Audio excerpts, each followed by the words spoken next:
Are you roundtabling this one, Graydon, or are you just gonna fucking swear at each other and fucking swear? I think we're live now. Sugar. Don't swear. Manners, Canadians. Right. Just swear at each other. Who cares? Now. So sorry about that. Yeah, we're live. Somebody said, Tim said hello. All right, cool. We're live. Welcome to whatever this is. We're doing stuff, probably. Yeah. Today, we asked all of these people to come together to talk about how verses and images are paired. So, let's do that, I guess. Fuck. It's going to be difficult.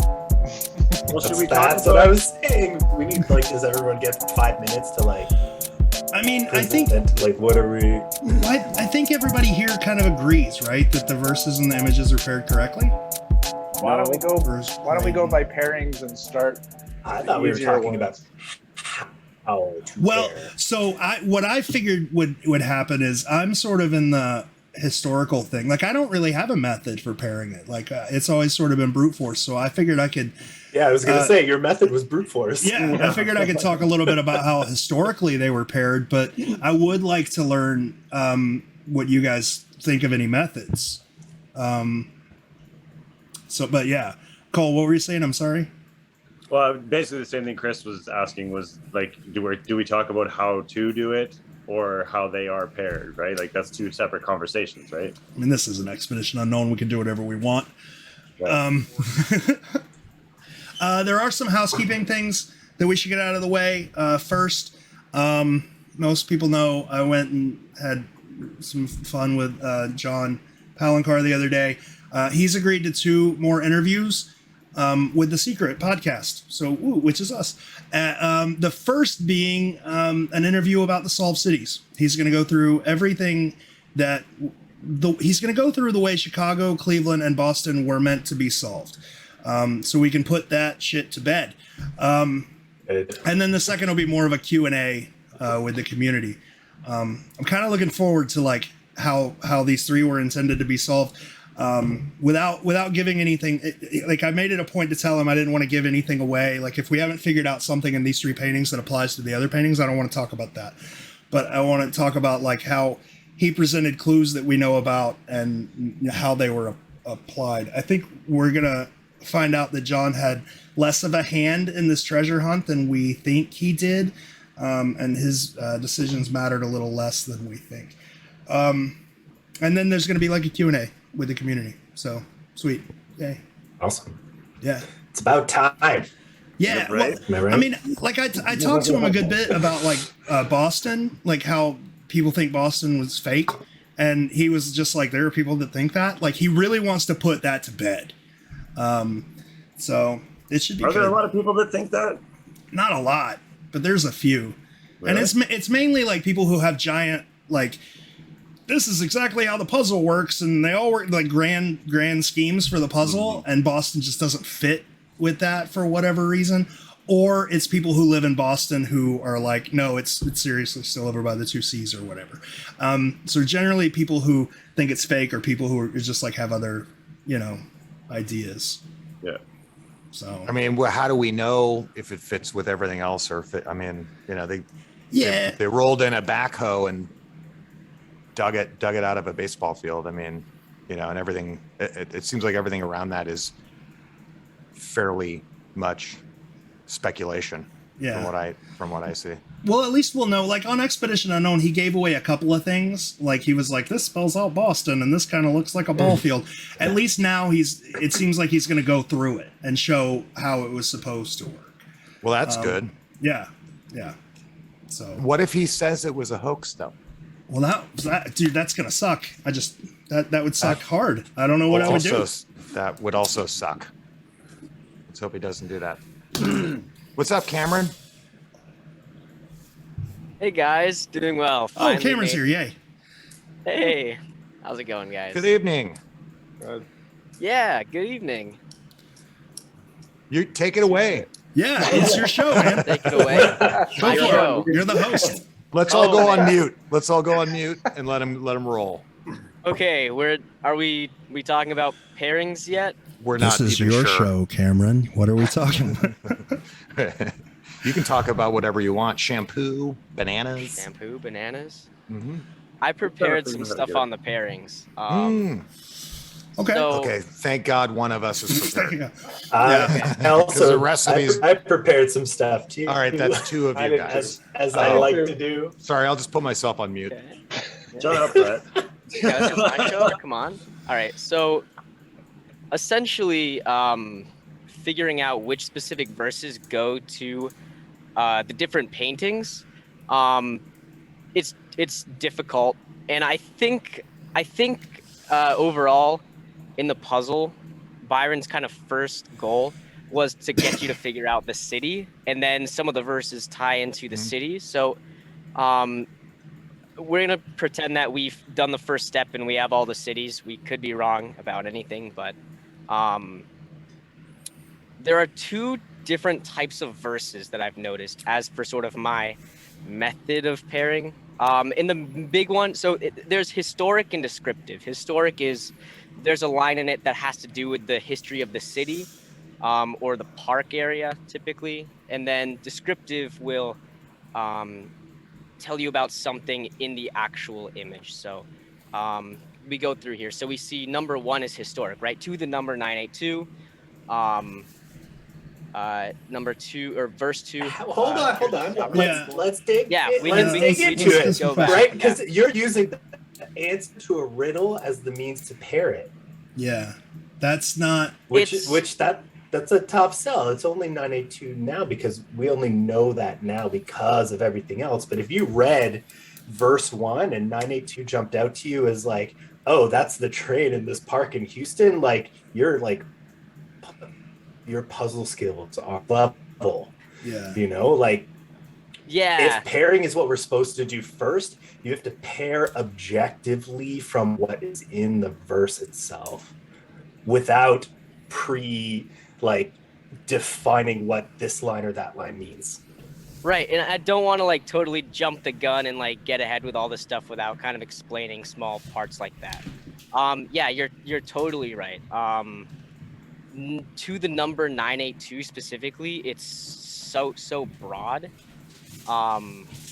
It can be there could be a lot of things. So unless you specifically, have okay, Houston, is this an important number? Personally, I don't really know much about Houston myself.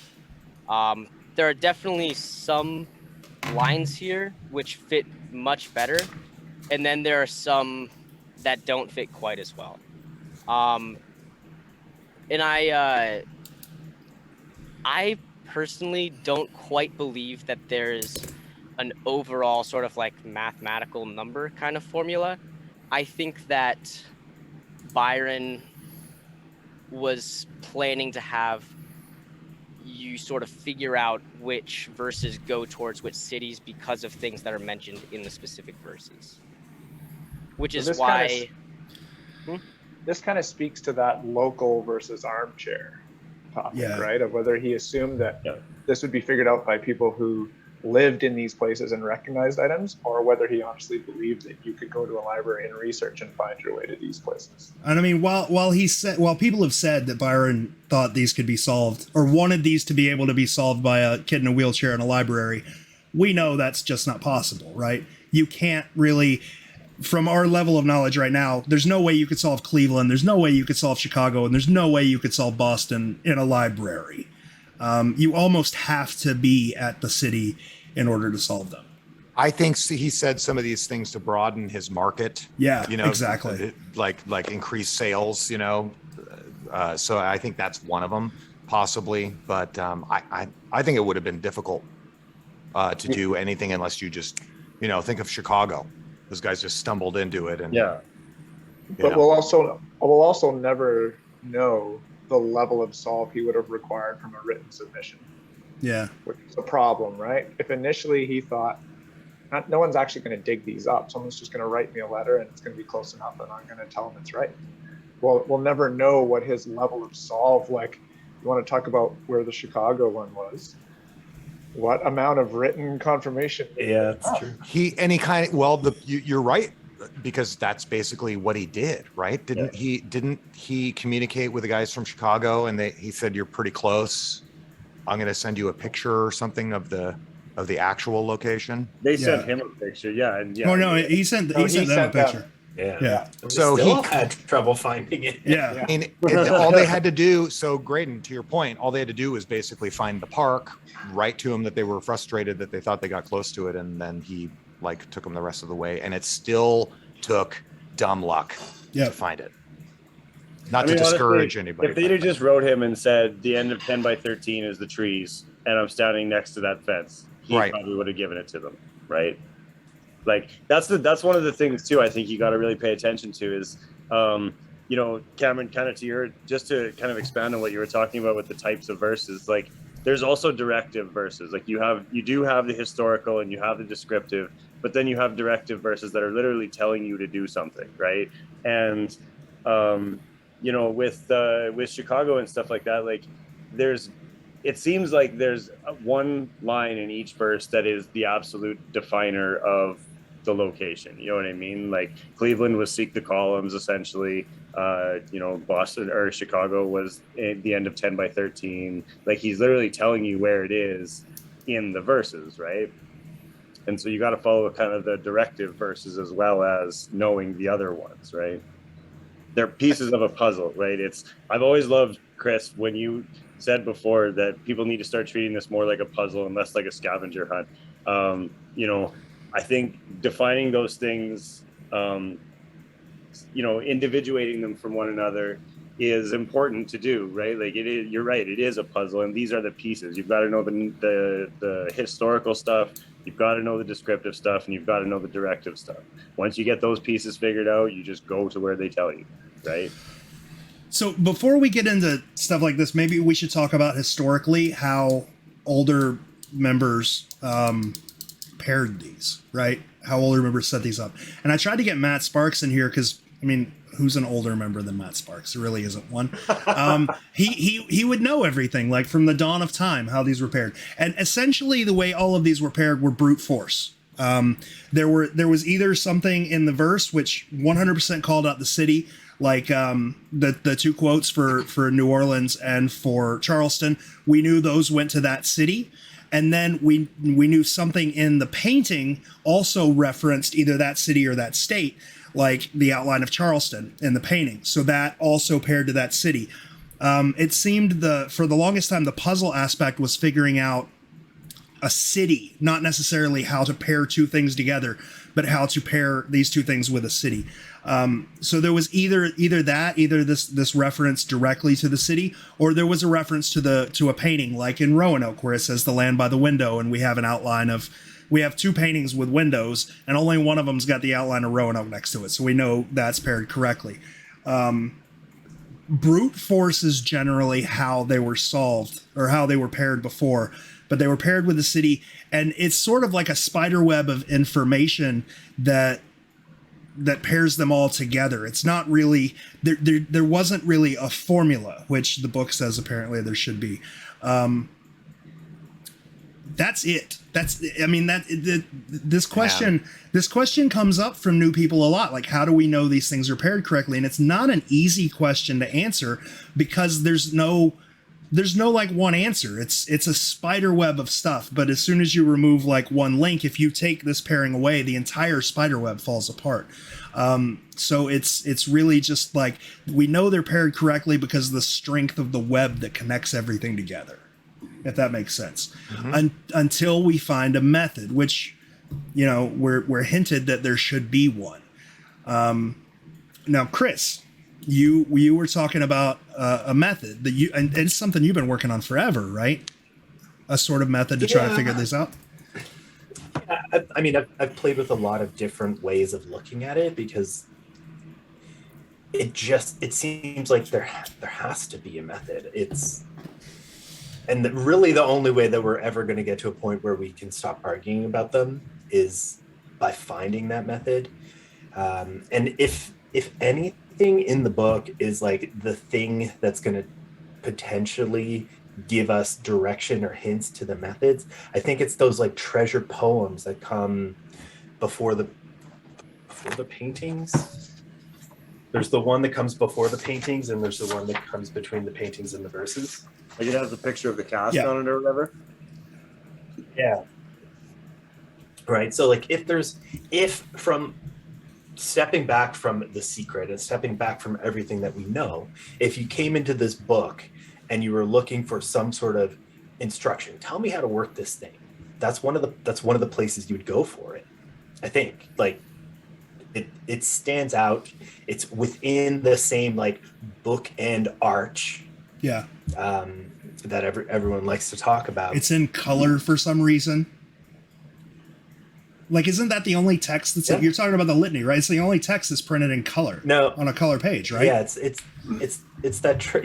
is on a color page. You're right, it is. Because it's on. I assume it's the same as what they printed the images with. It has that little key guy. But what it talks about is, it talks about man. It talks about the fair folk. Read it so up. Very Chris. on. Okay. Not I'm very going to long. try to not to do that. But And I'm sorry. And I'm okay. sorry. You're right. It wasn't the litany. It's like the treasure. Or something. It's right after the treasure. Yeah. It says, the treasure now, the stories told, set for eternity in days of old. But man, his numbers quickly grew, and so the fair folk come to you. So this is like, hey, reader, the fair folk are coming to you. Okay, what are they coming to me for? With their challenge and a pact. So two things. There's a challenge and a pact. So I'm going to keep going. To match 12 verses with the sight of paintings 12 in color light. So that's our challenge. Our challenge is to match 12 verses with 12 paintings. Note that verses is first. Just saying that also aligns with the is it the Japanese hint where it says start with the verses? Yeah. Yeah. All right, so we keep going on. A pair will lead you to a cask. We know that. A little digging is the task. For treasure shining, moonglow amber, emeralds dark, and ruby embers. To find the key is your reward. For fairy, peace, the real accord. So accord and pact, going back a little bit, like pact, accord, those basically mean an agreement between two parties. Definitionally, they're pretty darn well the same. Two parties, man, fair folk. So if the overarching story is this story of the interactions between man and the fair folk, and this little treasure poem that's setting us up for the treasure hunt is also telling us your challenge is to pair a verse with a painting, and also the macro concept is peace between man and the fair folk. It's not completely crazy to think that maybe those two things are related. Pause for someone to tell me I'm What do you crazy. mean related? The story is about the fair folk and man and the relationship between them. And the treasure is a verse and a painting and the relationship between them. Okay. Crickets. I think you just kind of like I think like what you're saying I understand, but you might want to expand on it. Just because I think we're all like, maybe we're misinterpreting what he's saying right now, because that's kind of where I'm at. So then let's, of course, where do I go but to the front of the book? Hey, do you want to know something? Do you want to know something cool while you're collecting your thoughts? The initial part of this book, I found this out this weekend. The fair folk were in the front, and the treasure hunt was in the back. John's got a proof copy of this book where it's completely reversed. That is wicked Interesting. cool. Yeah. Anyway, whatever. So when JJP was talking about potential clues in the words in the back of the book, did he actually mean the front of the book? Maybe. because like I handed him my book and it was so weird. Like it's like because every time I go, I take books and I just have him sign it, so all of my books are signed. And when I handed mine, he was finally just flipping through it and he was talking about some of the shit that he had drawn. And he was like, "This is so weird. Mine is reversed. The fair folk guide's in the front and the treasure hunt's in the back."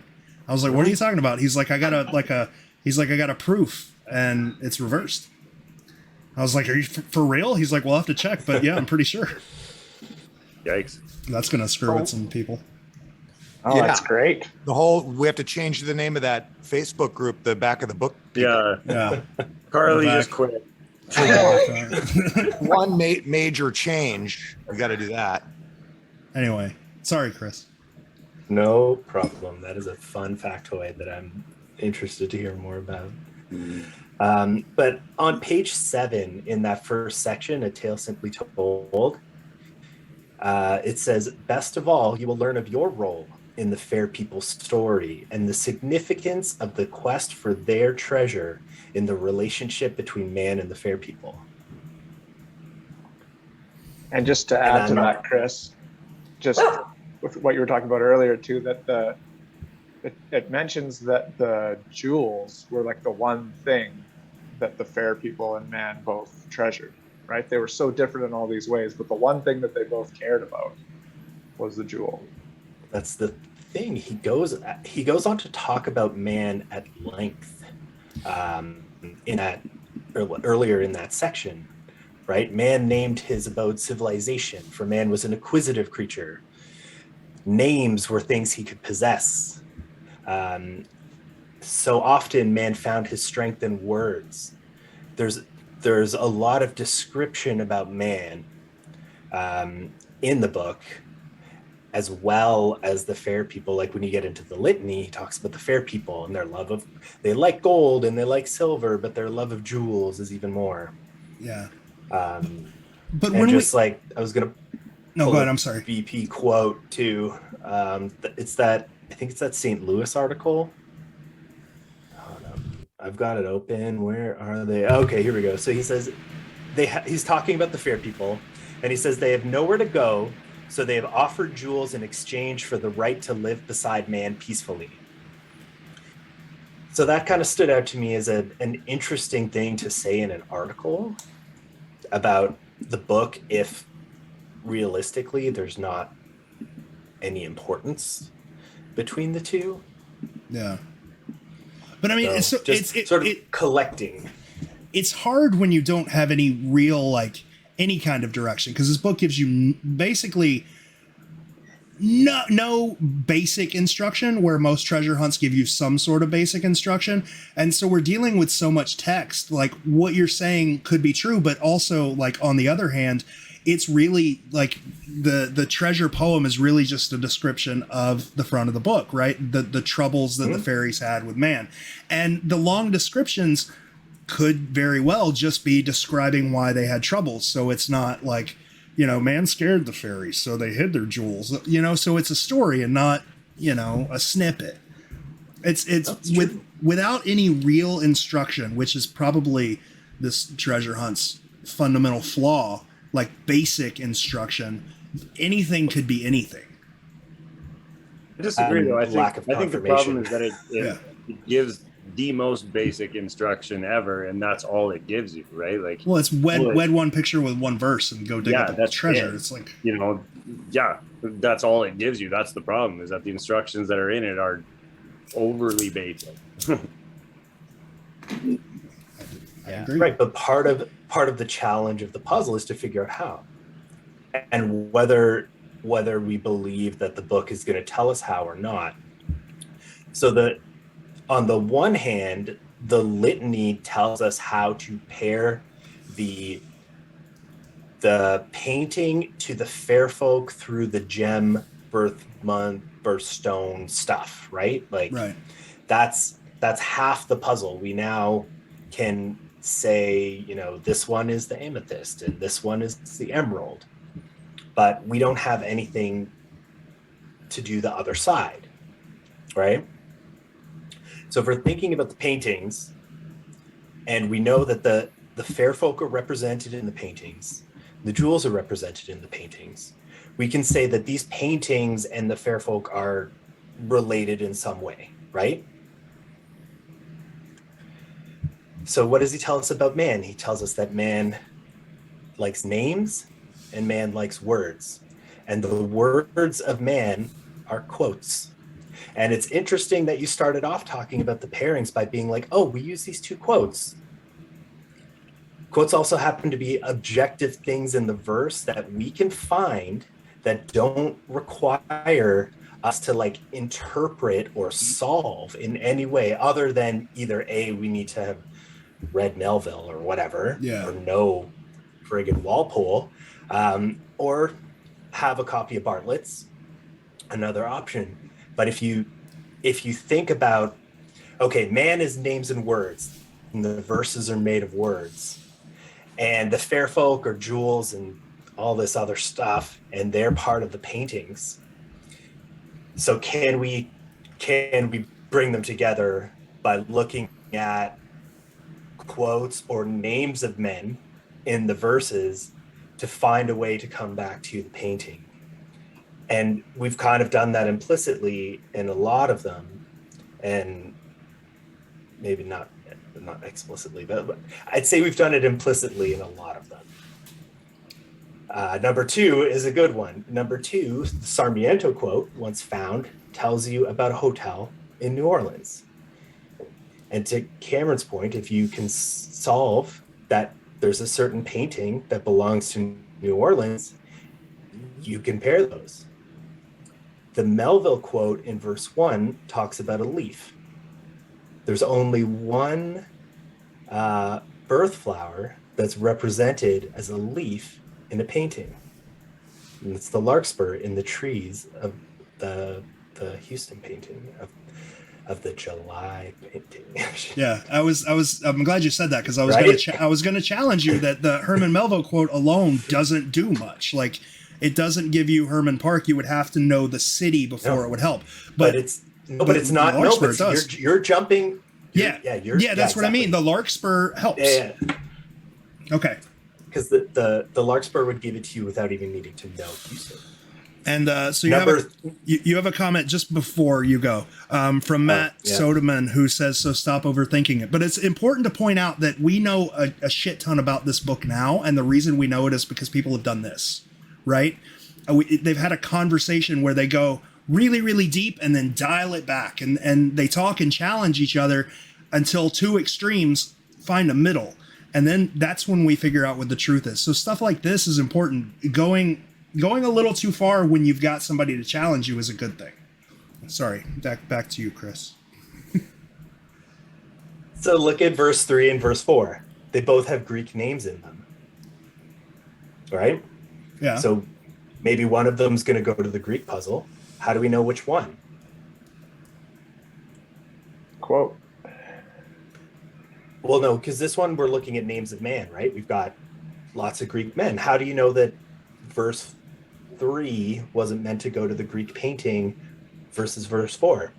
Well, verse 4 also says seek the columns. There are two paintings with columns. Maybe you've already process of elimination yourself out of the July painting. You're only left with one. I see where you're going, but you're still kind of brute forcing things, right? It's still a little bit of brute force. I mean, Is it though?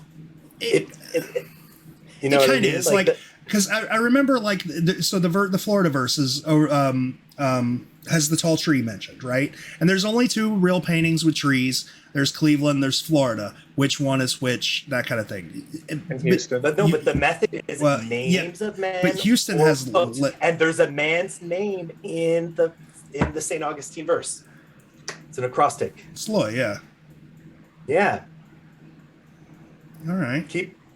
Right? Like, just if I'm sticking straight to a method, it should work for all of them, and it should be clear, and it should be deductive within within a set of like allowing for process of elimination as well, right? Like at some point, if you can do 11 out of 12 things, you're done because the 12th one falls into place. Yeah. Okay. but right, like, so that's how can you layer on, and where was I going with that? So verse, if you're sitting in a place where you're like verse 3 or verse 4, one of these is Greek, how do I figure out which one? Looking to the painting is one way, right? And then the Walpole quote ends up being this devious misdirection or whatever, where he used Greek names from a quote that ultimately talks about the next Augustan age. Augustus, the Roman emperor, August, named after him. It's that saying, "Hey, August," which is Or I obviously, mean, in Devil's Advocate, if you were to find that Walpole quote, you would know that verse is probably for one of two cities, right? You would know it's either probably Boston or New York because it calls out both of them in the quote. Yeah. Interestingly Yeah. enough, this happens again somewhere where I think it's verse 1 mentions a lion, and then there's a lion in the Charleston image, right? But there's no lion in the Cleveland Houston one. image. Yeah. But the Walpole quote brings up Boston and New York, but it's within the same verse that quotes Paul Revere. Yeah. So that helps. The choice is solved for you by using two different men in that verse. And I bet that's why it was important to include the Revere stuff too. Mojo says, look, in any puzzle, you have to make assumptions and test the theory. If it's a dead end, you try another avenue. That's not really true for most puzzles. What people who are into puzzles would call decent puzzles, they confirm themselves. Like, you know you're on the right track when you start solving them. If there's any question, it's generally, like, considered a not so great puzzle. Yeah. Any major question like this. Yeah, there's a lot of that here. I don't know. No, go ahead. I'm sorry. No, I was just gonna say, like, I'll do one more because I think this one's really funny. I don't know if true at all, but whatever. I did make sure that Wheel of Fortune came out in 1978. So verse 10 gives you hymn of hard word in 3 volumes. Uh-huh. Everyone's like favorite line. We all love that. Why is word in there? Why hard word? What is the word to fill in for hard word? Right? Is that the little puzzle piece that we're supposed to replace? Solve for word. If you believe that it's Dickens, it's Hymn of Hard Times in 3 volumes, right? So the word we're looking for is times. Hard times. In the painting, you have a clock in a piece of granite. It's Times Square. It's that square. Hard Times Square. It's a before and after. Oh. Yeah. now you're just busting out solves on us. Yeah. Not solve. Now you're just coming up with. No, I'm just pissing people off in the comments right now. Yeah. I mean, give me a break though. Like, that one is as plausible as anything. It really is. I don't care what's true or not, but That's I like great. Hard Times I Square. kind of like that. Yeah. That's really good. I'm just thinking you left it in case people didn't buy what you were saying before. Now you're driving the point home because that was awesome. Yeah. No, And that's just- really good. Just for the comments, like, most people like assume that word is descriptive, right? Like, it's whatever hard is going to that the word that hard represents is going to be, I don't even know how to explain what I'm trying to say. Like Rockefeller, right? Like, a lot of people liked Rockefeller for Hymn of Hard Word because Rockefeller it's rock, it's hard, it's that kind of thing. Like, so historically in the puzzle, it's before the Dickens clue came out. That's kind of where people were going with that, or it was going to be a word in something hard. It was stupid simple the way people were interpreting Hymn of Hard Word. Hey, But Rockefeller that's creative. is not bad at all. No, that was a Chris Preacher thing from a long time ago. Yeah. Hard rock fella. Yeah, well, yeah, New it was York. like it was him, fella, and Hard Rock. Yeah, Yeah. Rockefeller.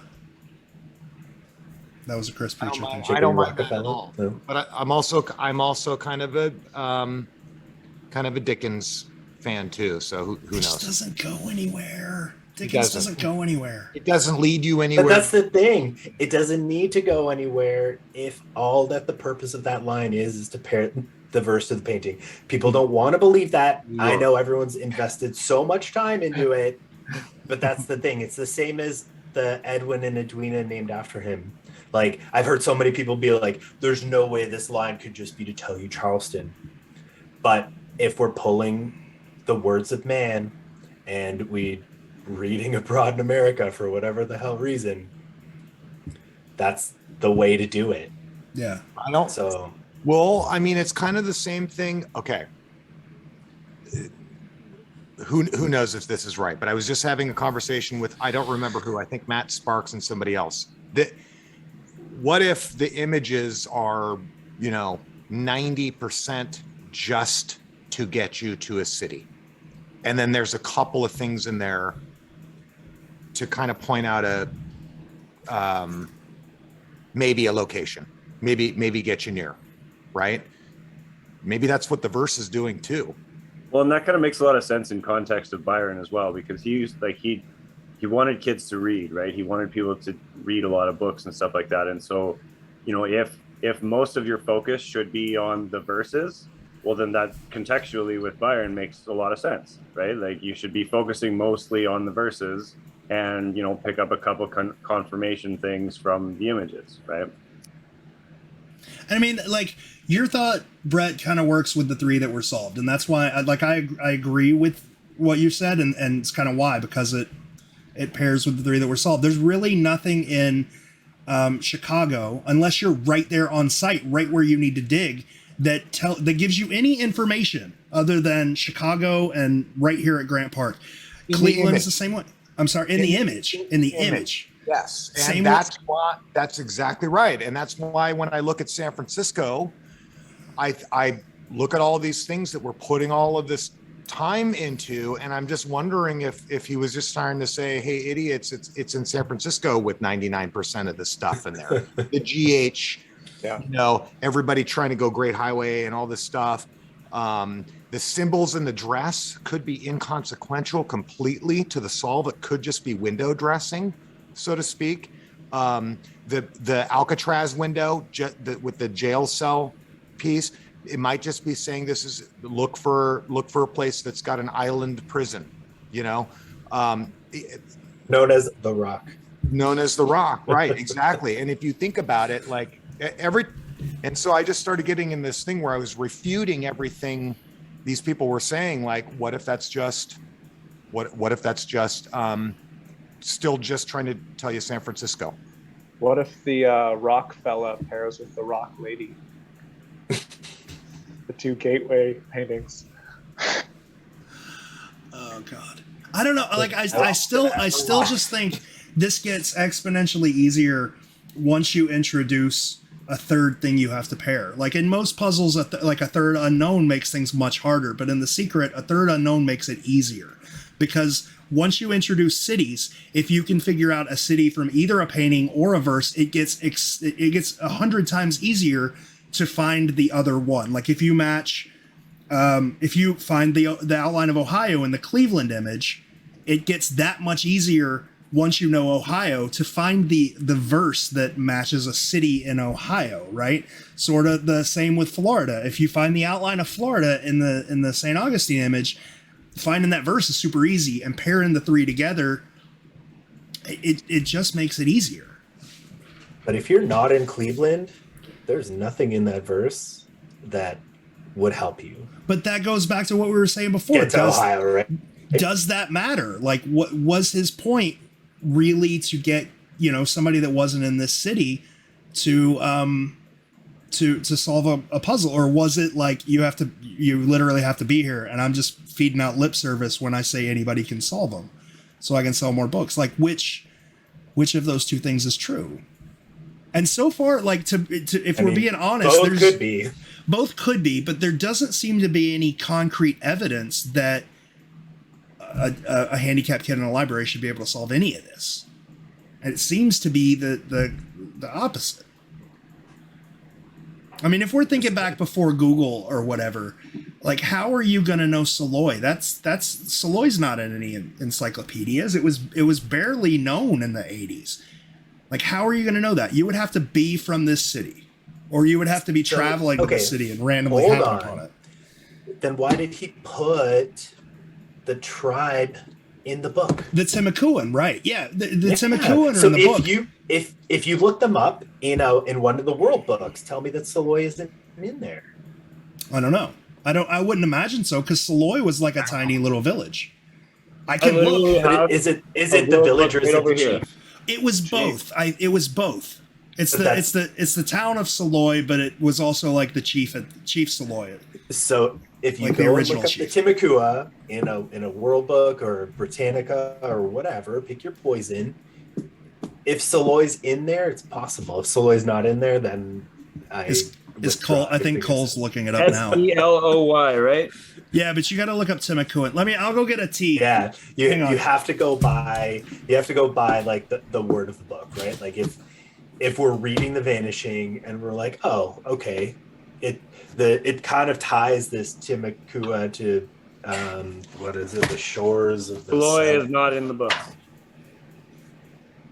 Go to T first, Cole though. Find the tribe. George is getting the T. I have my S's out, but yeah, you wouldn't expect to find it in under S. It would have to be under. Unless. T. Quick shout out to Michelle Hebert for dropping off a box of World Book encyclopedias to me the other day. All right. Unless Saloy is like your fence and fixture, in which once you've figured out the other parts and you're on site and then you see it, it's your confirmation that you're in the right place. That's always It's possible. like a monument to it, like because the fence and fixture is like a physical thing that you can, go and, right. Because in the first paragraph of The Vanishing, he ties the Iberian Hadas, or the Spanish phase, to the Timucua. So that would be a great reason for you to go into the library and look up the Timucua and see what you could find. They're not even in here. Okay, screw World Book. Go to Britannica. But you know what I mean? Like, any book on the Timucua in a library is probably going to have Saloy in it. Like, we're talking Dewey Decimal, like you're pulling out the cards and you're looking for, Native Americans. Well, how did Byron find out about it then? That's a good question. Right? There's got to be a way. That would go to the on-site point, because wasn't he probably on site? Yeah, I think the Fountain of Youth is one place that at this point we can't, like, there's no argument. He may not have buried a cast there, but he was definitely there. There's just way too much obscure shit that's right there, right next to each other, like Silver Salt Cask and Saloy, that you aren't going to find anywhere else. And it's next to the Castillo. Yeah. It's not refutable. Wouldn't the Foy have known that? Sure. The Fountain of Youth would have known that. But a handicap, sorry, that was a comment. But a handicapped kid in a library wouldn't. And he's not, Fountain of Youth was also mentioned in the front of the book. So let's look up Fountain. No, I've looked up the Fountain of Youth. Maybe. That's the thing. You're gonna go to the library and you can very easily just look up something generic, like history of Native people in. Yeah, and just kind of follow the rabbit hole. Exactly. So it's plausible.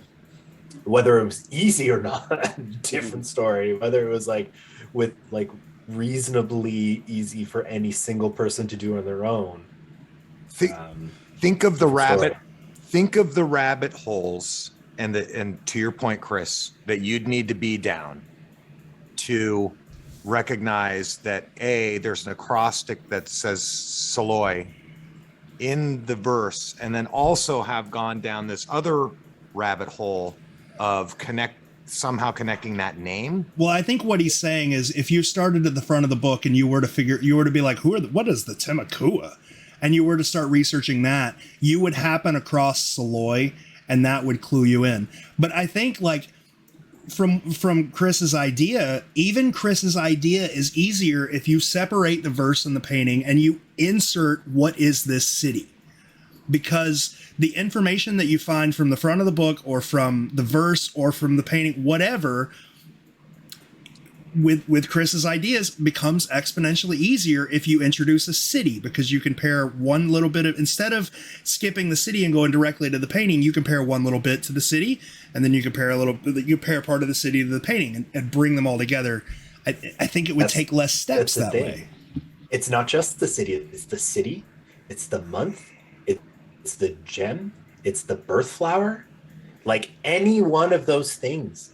If you can find a way from the verse to like get you to any one of those things, like when you're talking about the spider web, like that's what your web is. Yeah. Your web is based in the month, and then everything comes out of that. So if you can tie your month of December to New Orleans, if you can tie your verse to New Orleans, then you've, like you said, you've done the thing. And then you just got to go to New Orleans. Yeah. Big ol' hole. And get super lucky. Yeah. I thought you were going to say get super drunk. Wow. That too. That's what you go to New Orleans. That's what you do after you don't find a cast. Oh. And that's what Byron referred to as a set of interlocking patterns, right? That's one of his quotes. A set of interlocking patterns we're talking about. Can you send me that one? I need to add that to that? the Rolodex of quotes. That's in one of the newspaper articles. Okay, I'll send it to you one after. more. I have one more point I'm going to make because I forgot about it earlier and it came to me now because no, you're not allowed. Rolodex. So think about the Japanese hints. How many of the Japanese hints are about someone's name or telling us to look in a book of quotes? That's a good point. A lot of them. Like almost every single one. The Melville quote is a hint in verse 1. Wayne. I have to look it up. I have to look at it now. Well, I mean, you're right. There's a lot of like let's open the encyclopedia stuffs. But like specifically, it is all. So why? Like he left hints for in verse 3 for free speech or something, right? Like There's no hints in verse 3. always makes this verse 4. He's talking about Cleveland here. Yeah. I get months and verse ordinals like messed up all the time. Okay, here we're gonna blow through it. Poem 1 hint is the Melville quote. Poem 2 hint is the Sarmiento quote, which says, now go through a dictionary of quotations. Poem 3, no hints because he thought that one was easy. Poem 4, free speech. Like, which Socrates is free speech? Come on, give me a break. Number 5, it says Lane is the proper noun. I don't have a lot for that. I don't really know what to do there. Poem 6 is interesting because it actually gives us the Treasure Island quote hint. 7 tells us which Twain it is, just in case we were unclear. 8 talks about a Mitchell, so take that one. 9 talks about the windrose, which mere men with windrose, I don't know. 10 has of him of hard word and rhapsodic man, which is 2 men. Poem 11, octave, and to achieve by dauntless and inconquerable determination, which, as we know, is a quote on the Wright Brothers Memorial. And then poem 12 is M and B, Mozart and Beethoven, R and L for Roosevelt and Politicians. Lincoln. Like, that's like just about every single one of those quotes is telling you something about a man or a quote. So if I was a puzzle maker and I was going to try to give some people a hint to get them started, I would give them hints towards what I thought was what they needed to do first to get going. And what we need to do first, according to the treasure poem, is to face our challenge of to pair 12 verses with the site of paintings 12 in color light. All right. Good. Well done. Well, we can all go home. Yeah. Yep. Thank you for solving the secret, Chris. We have found the secret of the secret, and it is Chris and a guy named, I don't know, Dickens. So Okay. so to sum up, to answer the initial question for this post, how are the verses and the paintings matched? No idea. No. Okay. Everyone's But got their own idea. Yeah. we still have the question though of how the commonly associated verses and paintings are, why they are matched, that we can dive into now that we've talked about methodology, because there seems to be different layers of confidence in those. Like there's some that are 100%, there's some that are pretty irrefutable, and then there's some that you could potentially admit that although changing them causes other issues, it's not out of the realm of possibility. So I mean, like, if we're being honest, the Montreal and the Milwaukee verses, while it's been confirmed that they're correct, essentially, switching them around wouldn't change much. I don't think. Like, those two alone, because we know so little about really each of them, it wouldn't destroy the hunt. It would just be like, it would be dumb. Like, it's just dumb to do now, right? Since we've got, like... But I think it's healthy to still have those discussions and point them out, because for me, like, I come at this from the point of I just want another cast to be found. I don't care who finds it. I don't care where they find it. It's just like, these are the things that keep me awake at night. And if in any sort of way possible we can find one more, I will be that much happier. Yeah. So I'm from the school of, like, we're running out of time. And we've probably ran out of time on some of these. Some of these are probably gone. But if there's any left, and there's anything we can do to advance this to actually find them, we need, like, all the boots on the ground we can get, all the research that we can get to maybe find that one piece of historical evidence that could put us in the right place. So there is some validity to talking, I think, about, there's a lot of people out there who really haven't maybe come across all the same research, or over time haven't discovered all the things that we have, that are out there legitimately wondering, why are all these 12 paired like this? And so even though, maybe we share some things on that, it doesn't mean it wouldn't be helpful for us at this point to at least talk about those. Well, I mean, it is helpful, but it's like, it's helpful to talk about it, but it's also unhealthy in certain situations. Like, it's healthy to talk about it with somebody whose mind can be changed, right? The 100% certain people, there's no point in having that conversation. Like, we all go into this entire conversation hoping that someone will change our mind, right? But not everybody's like that. Most people are just like, you'll never change. A lot of people are just like, you'll never change my mind. And what's the point of talking to somebody like that? Yeah. No information is going to be shared. No, it's not going to. I agree. But there's a lot of people out there who just maybe haven't made up their mind yet, or whose minds could change. I agree with you. There's some that won't, but we don't have time to try and convince those people. Yeah, but most of the time when you look on if you look on either Quest for Treasure or Discord or Facebook or wherever, the main people who are alternate verse painting theory city people are people who you just can't change their mind. Like, they've heard all of the evidence, they're set in their ways, and they're just going to push whatever their idea is to death, and not accept anything else. I don't know. Never mind. Sorry. I also tend to learn now. new things. Yeah, whenever I challenge my own assumptions about things, though, and go back to square one, I tend to learn new things, too. Yeah. So I'm curious what some of you have to say. Like, I'm curious what some of you have to say about why the San Francisco versus San Francisco, for example, just to throw something out there. Does anybody want to take San Francisco? Yeah. I've talked entirely too much. So, go ahead. I mean, a lot of it is process of elimination, right? Some of the San Francisco, historically, like at first it was paired with what we consider to be the New Orleans verse, and then that Sacramento, whatever that guy's quote was found, and then all of a sudden, holy shit, that's New Orleans. This one will have to go with that one, and it kind of works. I wish Matt was on here; he could talk more about the history of San Francisco. But he has though, but I've listened to all of Matt's stuff about it, and there's nothing. And that's in the first San Francisco podcast. He tells that story. Yeah. But he never.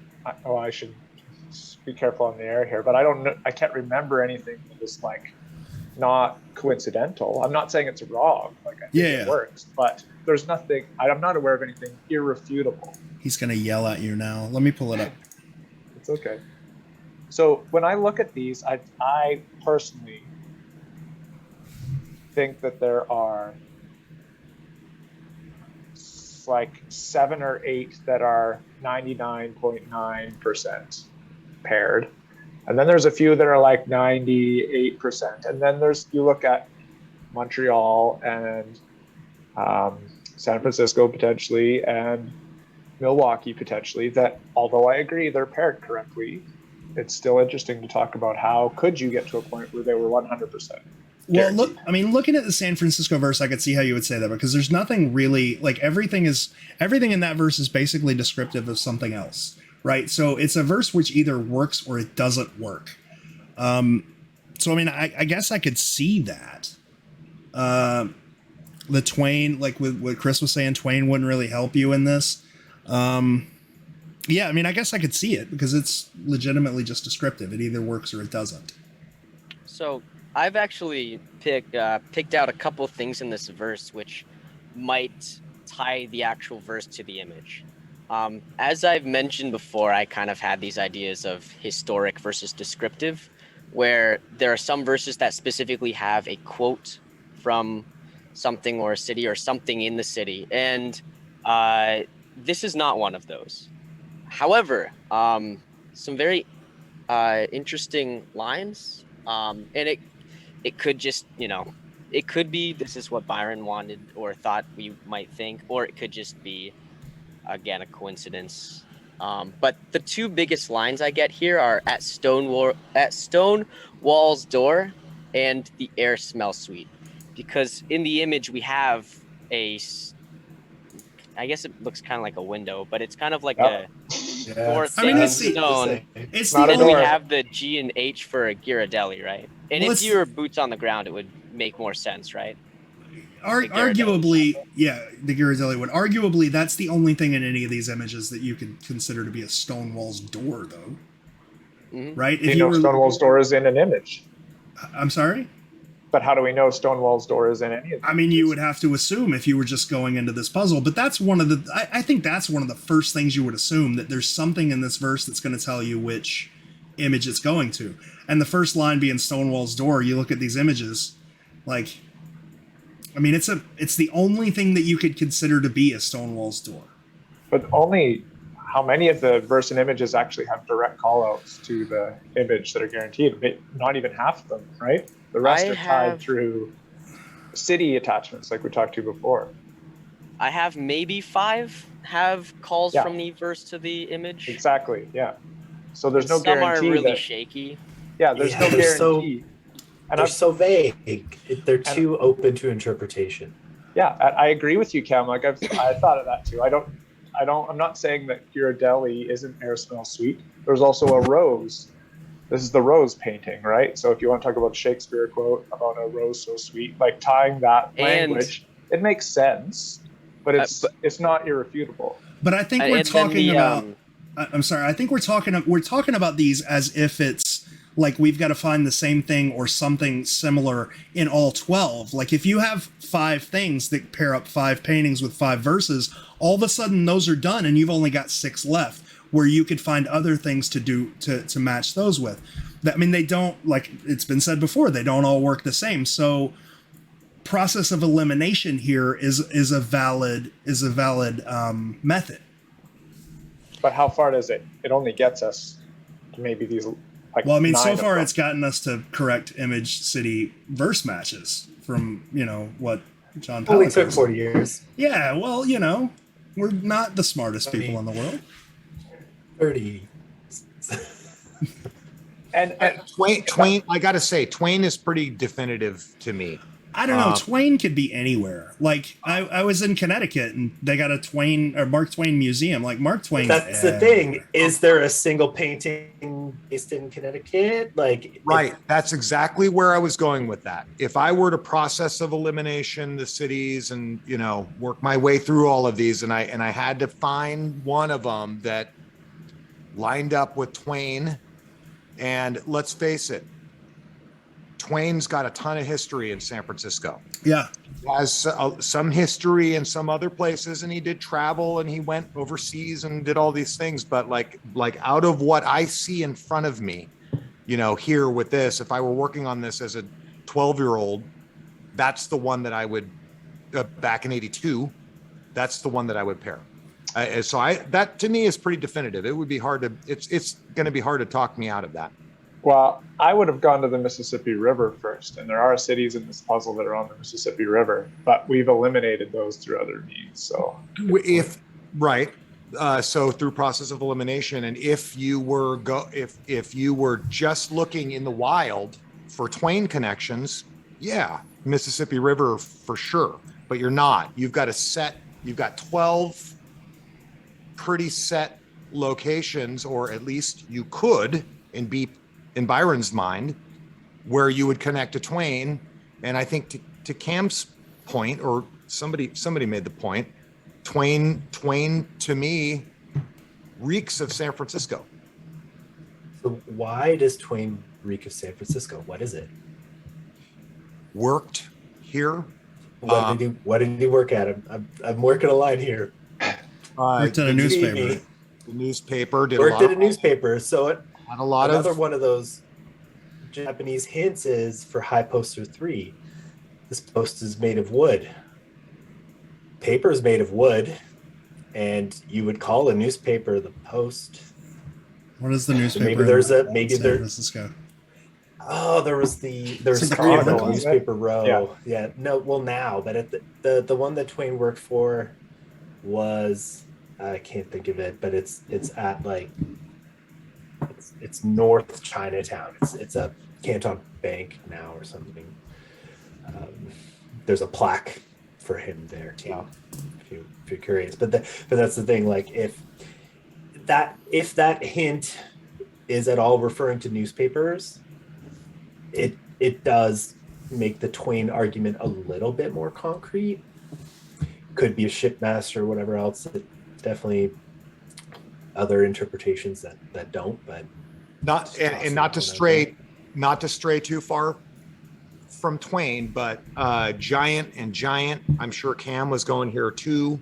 I mean, you're either going to think Giant in New York or you're going to think Giant in San Francisco. Oh yeah. They repeating words a lot, as you're mentioning, or someone was mentioning earlier, the rose painting being San Francisco. Well, in the first chapter verse, it mentions a rose, a wind rose, right?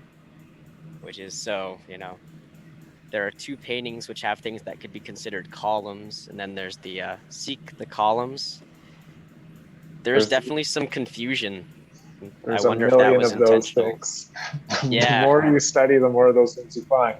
And just to restate, like, I agree that the verse matches that city, but it's one thing to just sit here and say they're all right, but it's these types of discussions that lead into discoveries and things that will help people go in the directions that, please God, at some point someone will find a fourth cast. So that's why I'm interested in these conversations. I mean, another line of thought is like a lot of times people are looking for concrete, myself included, concrete one-to-one things. Like we didn't have in Montreal until granite walls. Now we have that, right? Like that's something you really can't argue.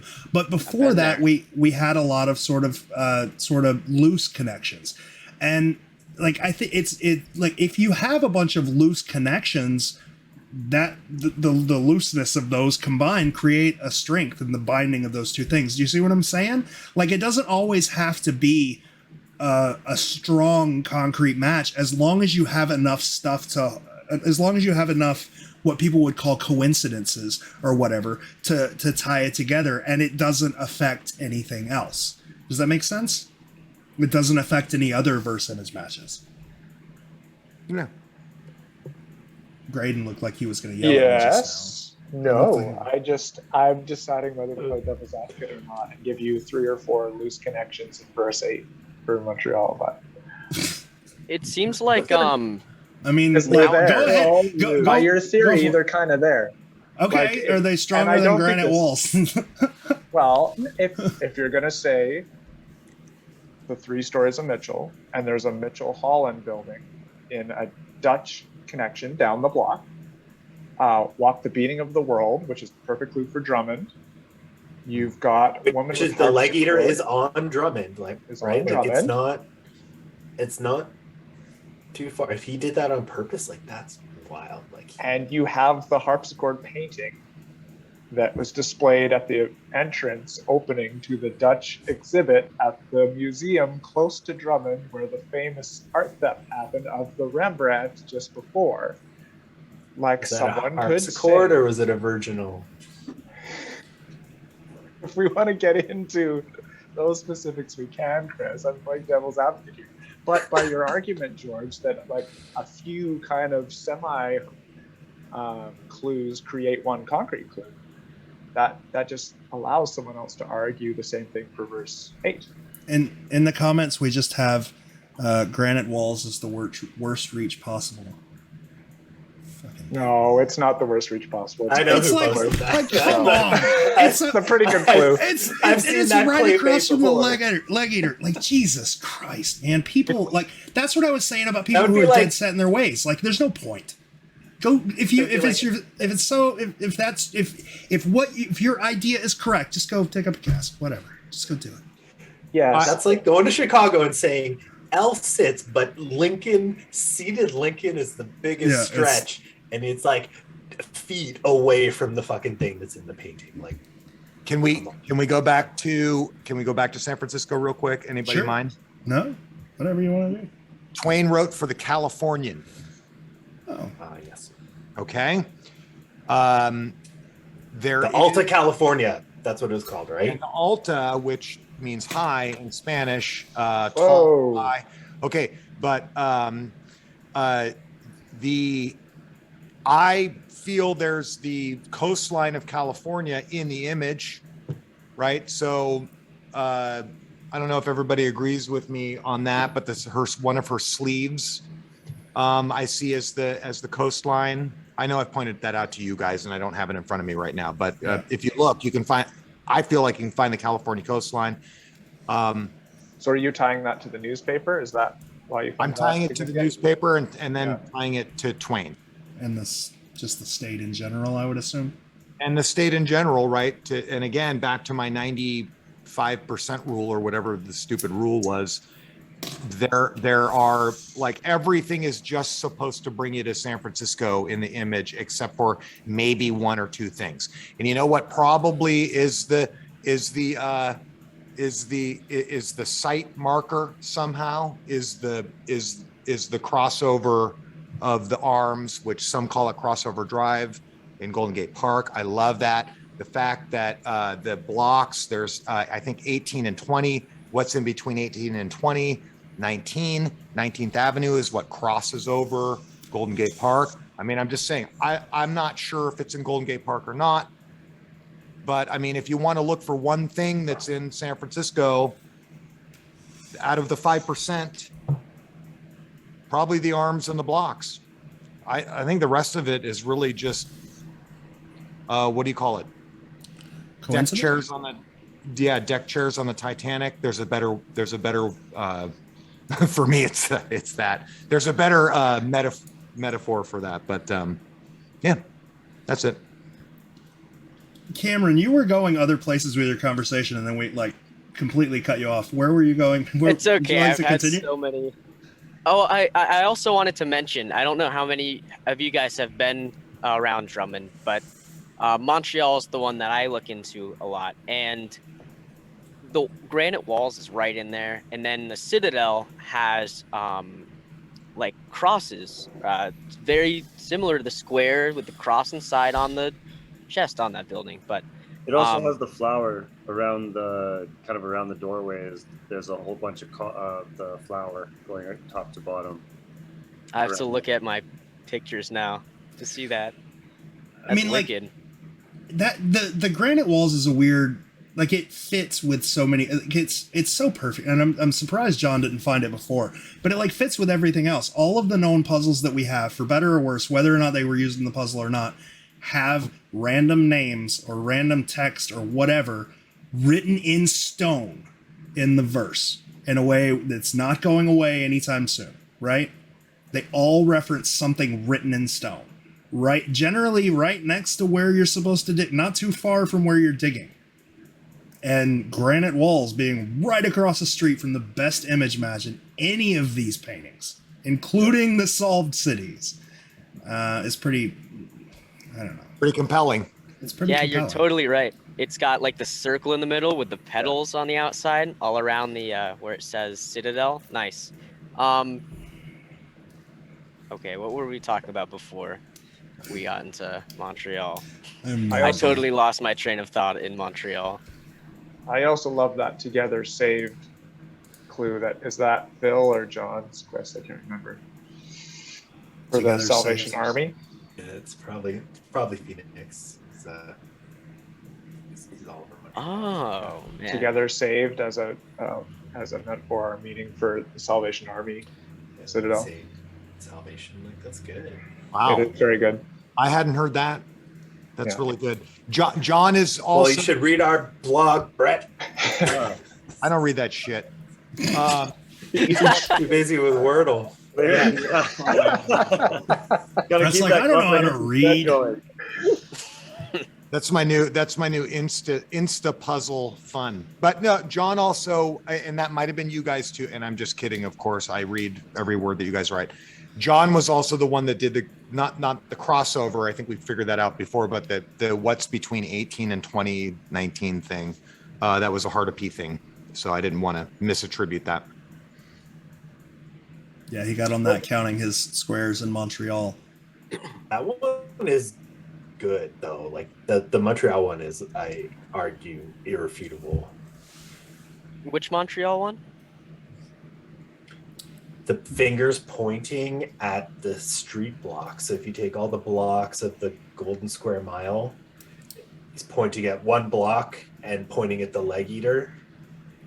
And Gotcha. And that's where you can find the leg eater. Mile, the block he's pointing at would be Drummond if you put them all on the streets, and then he's pointing at the leg eater, like find the leg eater at Drummond, like get out of town. There's no way that's not the intention of that pointing. Sorry, I'm reading through comments. Yeah, a lot of people don't understand granite walls. Like there's a comment from Ashley Kohler that says, "How can you say they all do this when only 3 have been found?" Look, I mean, we can all say that most of the images in the verse, like for the vast majority of searchers, this is pretty settled. And if you go through all of the settled sort of ideas, you're gonna find a word written in stone somewhere. Something irrefutable, like 1913 in Charleston, or Mozart and Beethoven, or Socrates, Pindar and Apelles, whatever, Socrates. What's the Boston one, George? Sorry, I should know better. Thucydides and Xenophonion. Oh, you mean on the library? Yeah, but I mean, whether or not it works in the puzzle, it's there. She asked, granite walls is a pretty broad building material also. Yeah, so granite walls is not a granite wall at all. It's the cornerstone of a building, that the cornerstone is made out of granite. If I'm not mistaken, the rest of the building is not. So it's just sort of out there by itself. And carved into it is the name of whoever it was. Walls. It's FB Walls. And the word walls is really big on this cornerstone. There's a YMCA right there, and I think he had something to do with that. And it's like literally directly across the street from the leg eater. Yeah. Like If you're standing in the middle of the stairs and kind of look to your right across the street, I think you're looking right at it. Yeah. So it's not The just rest of the building's not just a concrete block. No, it's a Or granite. granite. It's the guy's. Yeah. It's the guy's name. Yeah. It's Walls. Guy's name is Walls. And like that's clever. You know, like like to make that a clue in a puzzle like that, like especially like going with the Japanese hint where it has to do with construction. Like it's a cornerstone. How much more can you get to do with construction than that? Yeah, granite is a construction material. Like it's, you know. Well, I mean, it's the cornerstone of a building. When constructing the building, that's the first stone you put down. Yeah. Isn't that I think for like that's those. I think that building is skirted with those those granite slabs, and then that one on the corner or whatever has his name on it. Like, is it? Correct me if I'm wrong, Montreal guys, but I think that whole building has like a skirting almost of. I don't remember if it's granite skirting or not. What were you saying, Graydon? The Japanese clue is for weight and roots extended. I think it's about. Is think about construction. You could be right. Yeah, I have a picture of it, and it does have granite blocks all across the bottom, but only one of them has text on it, and that's the one that I should just post all of these photos somewhere if I can. Yeah, and from what John said, like it took so long to find because you really can't see it unless you're right there looking for it. Just because it's like reflective, it's not. Yeah. It doesn't like a lot of granite stuff has, like. God, Jesus Christ, I gotta fly. Like black paint inside the engraving, so you can see it, but this one doesn't. It's just it's really hard to see unless you're right there. It's almost gray, I think. Like it's same with the leg eater. The leg eater's like this. It's big. like it's tiny, yeah. I think those things that Arthur made were to scale. Yeah. So anyway. Did we come to conclusions? Do we have any good conclusions? Any epiphanies? Oh, actually, there is something I wanted to mention. This part of my whole correct verse pair theory, this is the part that is like the really outreach kind of idea, but I thought I'd talk about it maybe a little bit anyway because it could get people thinking. And that is in these sort of, a lot of the historical, as I've been saying, are right on, 18th day, 12th hour lit by lamplight. If you've got Boston, that's, May 1913, Edwina, right? But there's so many that don't have that.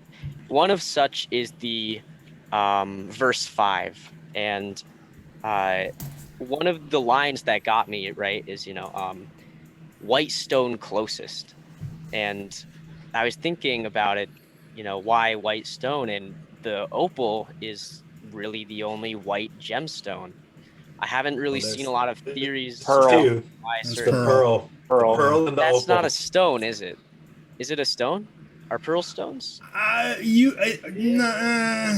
They're considered gems, but They're In the- considered in the- gems, in but the- technically they're not stones. they're not. Within the context of the puzzle, they are. But your point stands. Like I've also thought that maybe we were not looking for a white stone, but that it's just referencing the opal. I mean, the nail in the coffin for Montreal, once you start, because these, like I said, aside from granite walls and the leg eater, a lot of these are sort of stretchy, but when you put them all together, they make a compelling argument. And the nail in the fucking coffin is Sean Kelly went to school in that building. Mm-hmm. Like he went to grad school directly in the building with granite walls directly across the street from the leg eater. Like that's where a dude went to school. So nail, coffin, bam. God damn it, that's the correct verse. Nail, coffin. I'll bring it back to the States come spring. And in my mind, that was the only one before kind of listening to all this stuff that I had a question about. That one, New Orleans, and a little bit San Francisco. I don't know. It's going to be tough to talk me out of what we already have in place. That's the thing, man. It's when people come to me with alternate theories, there's just like I want better than somebody to change it. Heard. Yeah, I want somebody to change my mind, like drastically. I want somebody to prove to me that there's a cask in St. Louis. I am not freaking opposed, and I wish people would get this out of their heads and stop like criticizing all of us. I guess it doesn't really matter, but I mean, you know, I listen to the criticism. I am not opposed to other ideas and to sound logic about why things should change. Yeah. I just never hear it. I mean, and I listen. I read all the stuff as much as I possibly can. Stand it. And some of the stuff is pretty good, and some of the stuff is just ridiculous. And I always come back to somebody's going to have to like do a really, really good job at convincing me that some things need to be swapped. That's all. Yeah. But I mean, I think, but deep down, the important part is you're willing to let someone change your mind. All of us are. Yeah. I wouldn't. So- Is there a single person that you guys have run into that wouldn't be stoked to hear about some causal connection between something else that just flipped this whole thing on its head? Yeah. And, I mean, we all, like Graydon said, I want the fourth to be found pronto.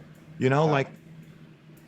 That's totally Really? true, but I think there is a perception from some that it's not the case. So I think it's important for it to be clearly stated and like to have these conversations. So it's Yeah. not I'm a open. perception in the community that it's not open. I 'Cause it is. am open. I am open. I want to hear stuff. I like being challenged. You know, But I mean, all of us are. if we're being super honest here, a lot of that's because the arguments are just bad. Like the arguments for other cities are just, they're not good. Well, are we talking arguments for pairings or other cities? Well, either really, but generally arguments for like, so like arguments for flipping a verse to a different painting, or arguments for different cities altogether. And they tend to use the word alludes. Like this line alludes to something else, right? Where in the solve verses, none of them really alluded to anything. Like you didn't have to go down any rabbit holes. Does that make sense? Like that's just it. People tend to shut down their own theory, their own ideas when they're talking to other hunters, just because their ideas, like they're not packaged well, they're not well thought out, and they're way too stretchy. And then they blame us. Yeah, like it's my fault that you're like, I'm just listening. You don't have to, you know, I'm not. It all comes down to objectivity, though, right? Yeah. No one says like, oh, maybe the Roanoke painting is the ruby and the Houston painting is the garnet. You don't see a lot of that because those ones, there's like objective confirmation in the movie about which is which, and that's been like pretty accepted. People don't seem to really question those. San Francisco is the first image in the book is the pearl. Like you don't hear a lot of people arguing that. They argue the stuff that we don't have any objective confirmation for. And unfortunately, the only true objective confirmation is digging it up. yeah. And that sucks. That makes it real hard to put this stuff to rest. And until we can get to a point where we have like an objective means to pair, people are gonna just poke holes. And that's fine for them to do it. And I hope that we can get to a point where we do have something as objective as the way that we know which gem is which, because a lot of those gems are blue. Do you think though that like, because like we talked about it earlier tonight, that the instructions, if you can even call them that, are so basic and so like lacking, but do you think finding an objective way to solve them was the point that Byron wanted to get across? Like, did he make it this vague so that you could literally solve it anyway, anyhow? Or did he make it, you know, is there an actual fundamental formula for walking through these things? Which I mean, like, obviously is the point of this whole conversation. I'm not, you know, missing that, but I'm just saying, like, is it of your opinion, Chris, specifically, that, you know, Byron wanted you to just figure out a way to do it, right? Like there is no one way to do it, right? Very like, possible. Yeah. Right. If there is, that would be great.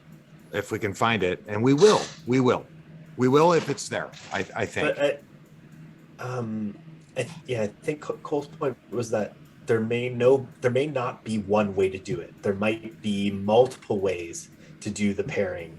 Like, Cole, let me know if I'm. Yeah, no, you're absolutely right. Yeah. Right. Like, and because there could be multiple ways to do it, Byron thought, oh, this will be easy because they can do it any one of 10 ways. And in reality, we've got like religious wars over which one of the 10 ways is the right way. Yeah. And that might be the case. So I hope not. But it might be. There's two comments we should address. They're both from the same person. One was that we were talking about challenging comments, and they said that they posted a lot of challenging comments in the comments, and none of them were addressed. I just want to say that we weren't ignoring anybody in the comments specifically. That's just because it was 6 people having a conversation. I'm the only one that can see comments, and I was trying to pay attention to what was being said. So I didn't really look at the comments a whole lot. The other was... Go ahead and read some of them, though, if you want. I'll have to go back. There was a lot of them, but I want to get everybody's opinion on this. Talk about them. One comment was, it was, like I said, the same person. It's basically, the comment was, it's not fair for people to shut down other people's ideas because poking holes is how you dig deeper. My thought on this is it's putting the burden of proof on the wrong person. Right? Like, it's not, if you present me an idea that I don't buy, it's not my job to assume that it's correct. It's your job to convince people, right? So, like, saying, like, I don't really see anybody, I see a lot of people complaining about people getting shut down, or comments get shut down, or this idea is just shut down, but I don't actually see it happening. What I see is a lot of people who just don't agree with whatever argument's being presented. Like, I guess I do see people who are... There is some of that. There is some of it, but not a lot. Yeah. And especially like from older hunters, we just tend to ignore shit. Like, if you don't convince us, that's fine. But we're not shutting you down. You still got a entire... It's also not somebody's job to convince us. Convince yourself. Go. Yeah, why do you care what the F we say? Go. So, I mean, if you're so into it and you think that you're right, great, go after it. Who cares none of us have found a cask, and you know what, there are people in there that have found casks that still don't know how to find other casks. So it's not like you know what I mean, it's not like we're like categorically shutting things down at all. Quite the opposite. And in fact, we're running this group and this Facebook page, and we put a ton of time into it to foster cool things. We're open to it. Do we come off sarcastically sometimes about stuff? Yeah, because we hear a lot of stuff, and sometimes we get we get sick of people poking at us 24/7 as it. And the other thing is, like I said earlier, it's not like we're all the experts in this thing. We're thinkers about it, but what the hell, what, you don't need to convince me. At the same time, though, if I post something out there, I'm not posting it because I want a bunch of people to tell me to agree with me, right? Like, I want people to challenge my ideas. Like, I want people to give me perspectives that I can't see. I'm happy to have someone tell me exactly why they think that idea doesn't work at all. Some people don't, though. Flush that out. Yeah. Some people don't. Some people just want people to agree with them, and then when people criticize, they take it as you're personally attacking me. Yeah, and a lot of times when people complain about other people being assholes, it's like the assholes are people who are responding in a way not to help you to break down your idea to make it stronger. They're just wanting to convince you that their idea is right. They're like, no, that's you're an idiot, and this is what it is. And I think like that's people get a bad rap. People get a bad rap for that. I mean, I know I'm guilty of it sometimes, but I try not to do that. Yeah. That does bug me when I see that on the site, when people post things and then other people's replies are just what their theory is. We're like, humans. That's not helpful. Like, at least keep it on topic. If you want to tell me why that idea doesn't work, that's great. If you want to tell me something but don't just tell me what your other idea is, because if I'm putting something out there, it's because I've worked on it a little bit, I've thought about it, and I want people to group And attack it engage as a with group. the idea of what if this is true? Like go in and say, like, what if this is true? I mean, that's What a does slippery that mean? slope, though. What else follows? That's a slippery slope, though. It is, I mean- but it's you're either gonna hit the bottom or you're not. I guess I do like Right? you used to But push a lot. You used to push a lot, like go into conversations knowing that not even though you don't agree with the idea, and even the idea may be, completely impossible, you may learn something new, or you may come across some new technique, and that's a good way, to go into the conversation. And sometimes an off the wall idea in the wrong city might unlock something in someone else's brain for the right city. Like a lot of people have really great ideas, and maybe I just think they're in the wrong place or something, right? Like you can frame it all differently, but there's nothing to be gained by commenting on someone's post by saying that, well, this can't be right because it's X and whatever your opinion is, right? Well, But- unless of course that opinion is based in fact. Like if you can walk into a conversation and say, this can't be this because of it was not built until 2003 or something Right. like that. Fair. Totally Totally fair. I like what Graydon said, where, because we see it all the time where rather than, I'm the original poster, I make a post, and then Chris comes in, and rather than say, hey, let's talk about what you just said, he goes off and just says, I think this, and this. And it's like, you know what, you can make your own post about that. You know what I mean? Like separate out and make your own. Don't put it in my comment section. Get out of my house for 5 minutes and, go build your own kind of thing, right? If I could make a mod rule that doesn't exist, that would be my rule. It's like, stay on the topic of the post.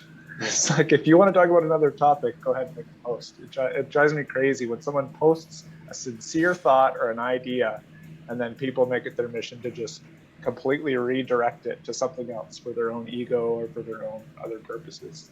See, I've always taken like what I've always called the Dr. House approach, right? What they do on the show House. Everybody lies. Everybody lies, but And it's always lupus. And it's not lupus, no. Or sarcoidosis.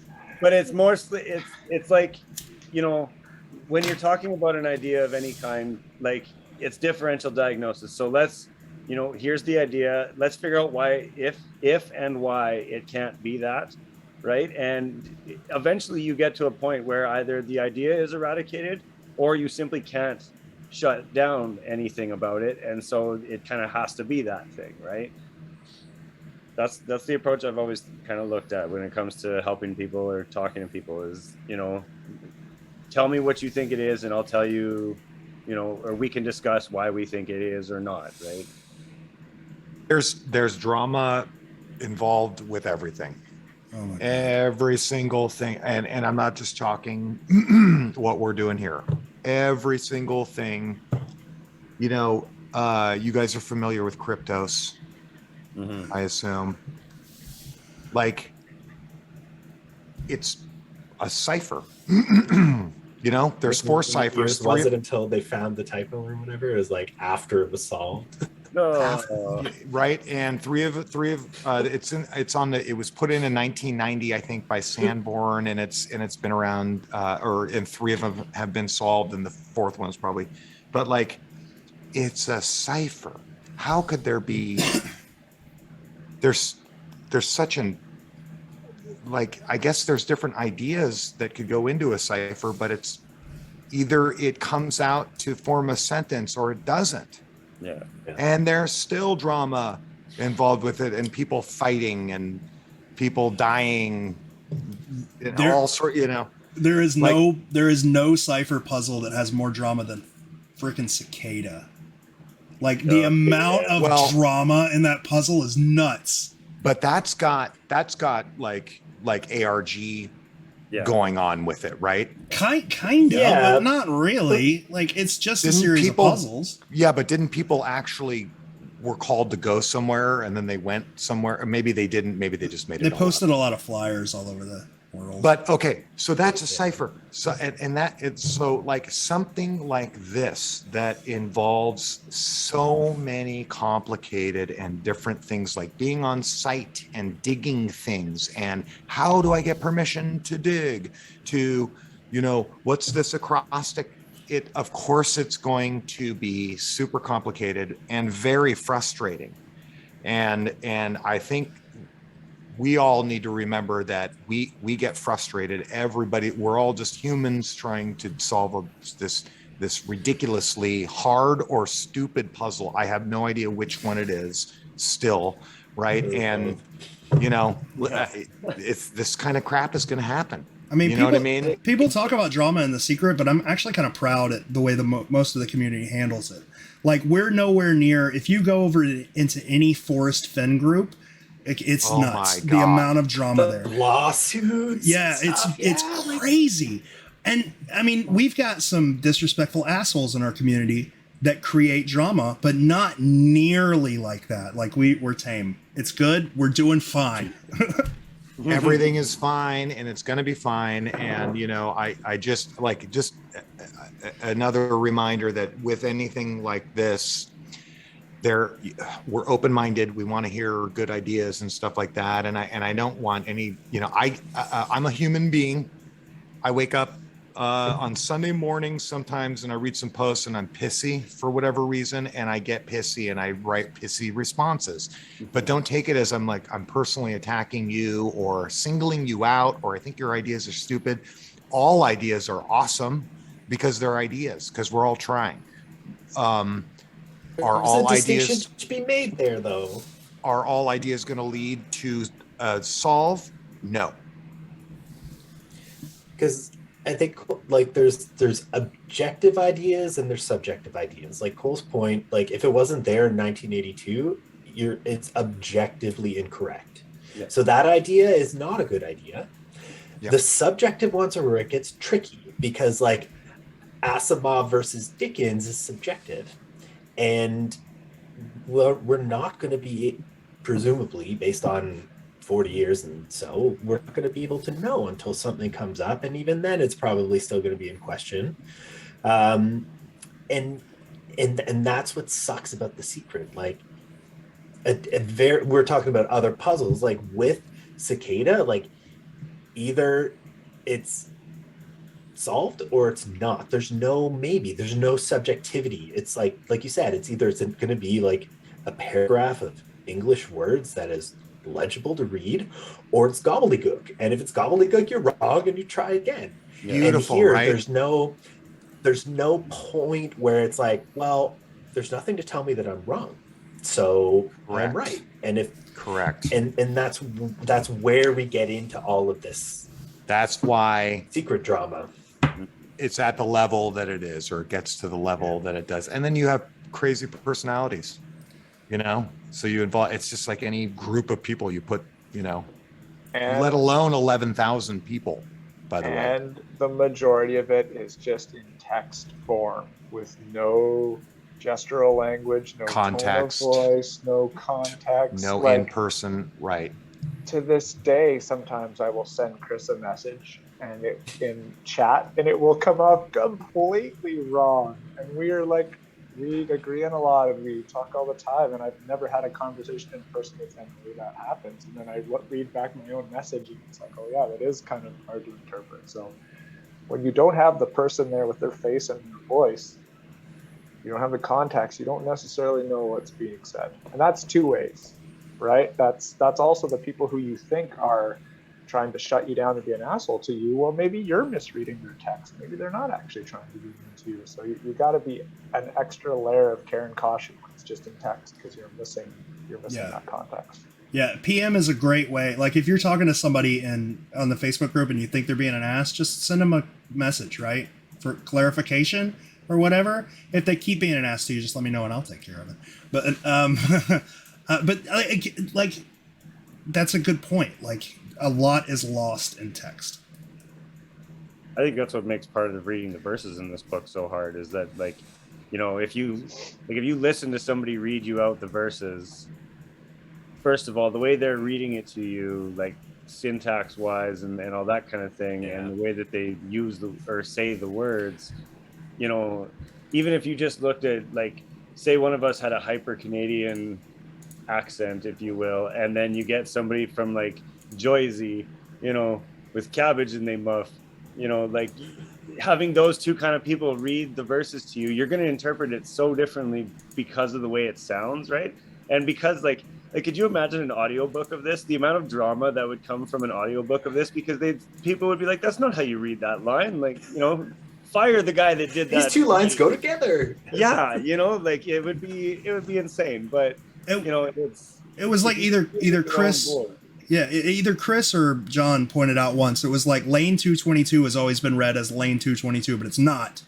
It's lane 222, two completely separate lines. But you know, it's probably the podcast's fault. We probably read it out as lane 222. You'll see an arc of lights.